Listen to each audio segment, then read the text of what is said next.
All know. right, well, let's talk about what is going to be in Update 31. Let's just keep talking about how big it is. Update 31. So this is just going to be, you know, some changes are going into Update 31 in support of what the winter update is going to be. So it's not going to be, you know, it's not going to be that big. It's going to be a few things that we're going to be improving on. First thing is changes to combat.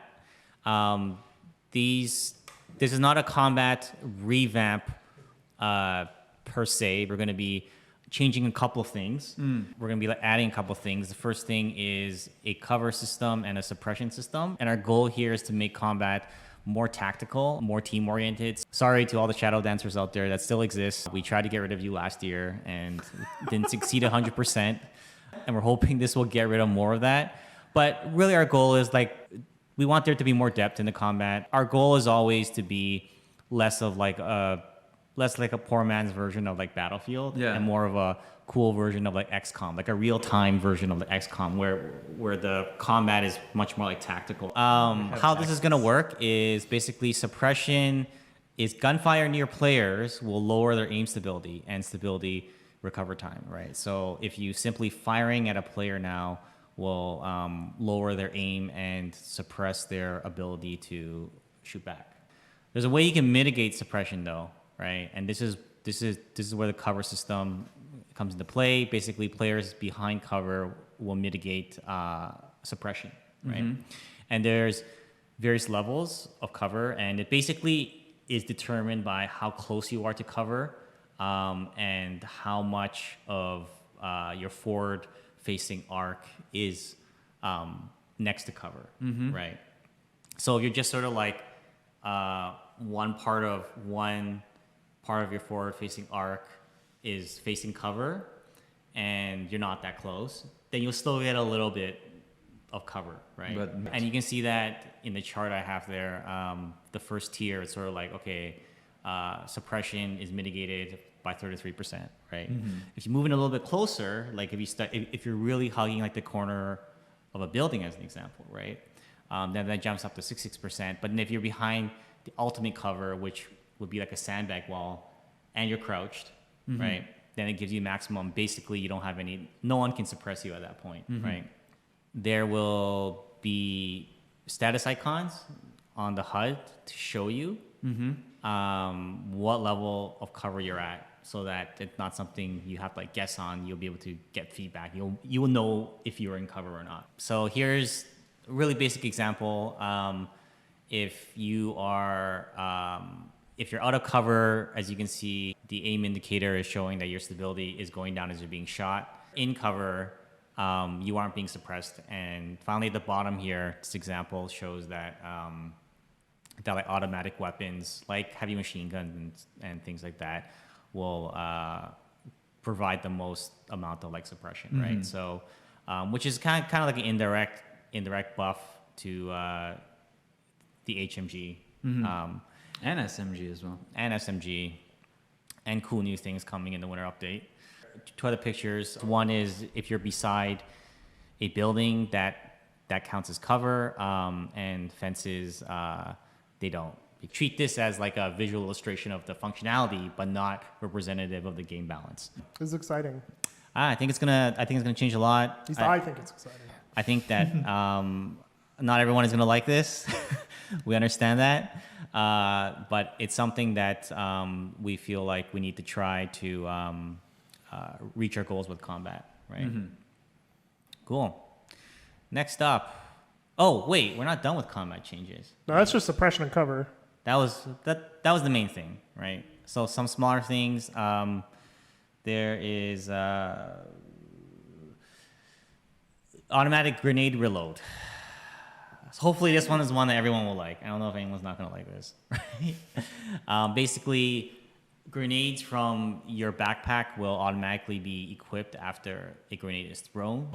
Instead, we've redid the way the animations work so that after you throw a grenade, it'll automatically reload, but there's a little bit of a follow-up animation to make sure that you can't spam it that fast. The other thing I wanted to talk about, because a lot of people were asking me about this, and this is something that we did spend a bunch of time working on in this last iteration, but I want to say that we did implement the solution. There were problems with it, and we're just not satisfied with the results yet. Going back to the drawing board, we're continuing to work on it, but I just wanted to have this note here because a lot of people were asking about it, and I wanted you guys to know that it's still in the works. It's just not quite ready yet, right? Next thing up is squad improvements, right? So this is the first part. Really, what we wanted to do was make squads actually usable for coordinating on the battlefield. Right now, squads really are just there to lock your vehicles. And the first thing we have here is the squad panel. So on your HUD, rather than squads being this obscure, like hidden thing in the F1 menu and this kind of, it's really clunky, right? Now you have like a dedicated like UI, right? It tells you are the squads local, which means that they're actually really close by.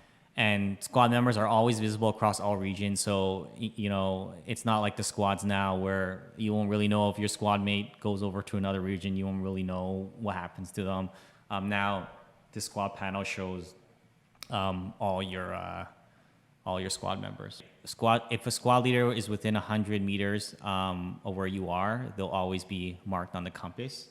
We're also considering marking them on the map too, but that's something that is still work in progress. You don't know how to play the game yet, and someone invites you to their squad. They should know at the bare minimum, follow my squad leader, right? And your squad leader can be assigned to another player. So, you know, if I'm the squad leader, I can assign it to someone else if I don't want to be the squad leader anymore. And if I leave, squads are ordered in the order that players are invited to the squad. So whenever the squad leader logs out, squad leader status automatically switches to the next player. Yeah, so tech tree and facility changes, right? So first of all, tech tree is going to be automated, right? No more grinding for tech parts. So for now, we're saying, okay, well, if we're not going to have a new system, at the bare minimum, let's just remove the problem of this system, at least. So there's lessen the burden a little. Lessen the burden. At least the problem's not there. And in terms of how interesting is it, it's not very interesting. We understand that, but it's something that we would like to revisit it at some point in the future, right? Facility efficiency. This is gonna be a fun one, right? Because so there's a little bit of history behind this one as well. So basically, our goals are we want to better regulate the pacing of the wars. It's similar to like a REST XP system and like an upkeep type of system that you see in the other games. So it's like REST XP in the sense of if you're not building enough like facilities, right? Then it'll actually be cheaper than now to make a facility. But if you're building too many facilities, then it starts to cost more, right? So how it works is facility efficiency goes down when facilities are built within a day. Facility efficiency resets each day, and this reset happens. It's like spread over like a few time periods, and how it works is the number of upgrade parts required to upgrade facilities is lower when efficiency is high and higher when efficiency is low. So this is something that we're going to test out in update 31. We're going to see how it goes. And then as always, we're going to make changes as necessary. There's some cool stuff. Yeah, there is this. So if you want to just click forward. It's your turn, Matt. Yeah, finally, I get to talk. So we finally have a schedule for the first batch of the Chronicle of Ashes story. So if you do not know what this is, it was announced earlier this year. It's essentially a series of short stories exploring the extended universe of Foxhole. So what that means is you're going to get kind of a view of like the broader world and how people live and things that other people have to go through. So the introduction to this should actually already be up on our website. One more. So the first episode is going to come out tomorrow, and then 1 week after that for each chapter. Episode 2 is going to come out on November 30th, and then the week after, and then the week after. Right up until hopefully around this time, we will be seeing whispers of our winter update. Beanstalk7 asks, can we get walkable paths on the gunboat again? The redesign is objectively better, but it's not as much fun to just jump in the water. I don't think that's something we're going to do anytime soon. 4L Pac O. It's just the capitalization is really weird.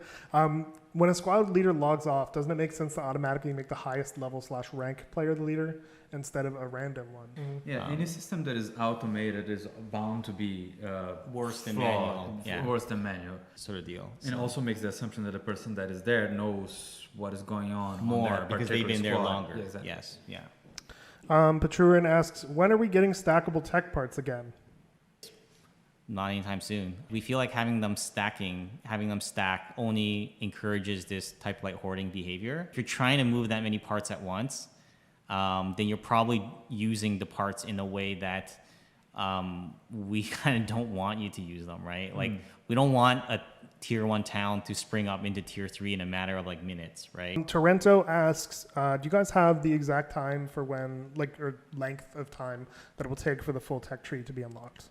We think that all the way to rockets should be roughly like 2 to 2.5 weeks. But, obviously that's still not like final yet. But our goal is to make it not that much different than it is now, right? Like how it sort of naturally occurs. Yeah, our goal is to sort of match it to what kind of happens already, right? Insane Katrina asks, on the subject of squad mechanics, will squad members have different colored names so that they can be better identified? Not in the first In-game? iteration, right? Yes.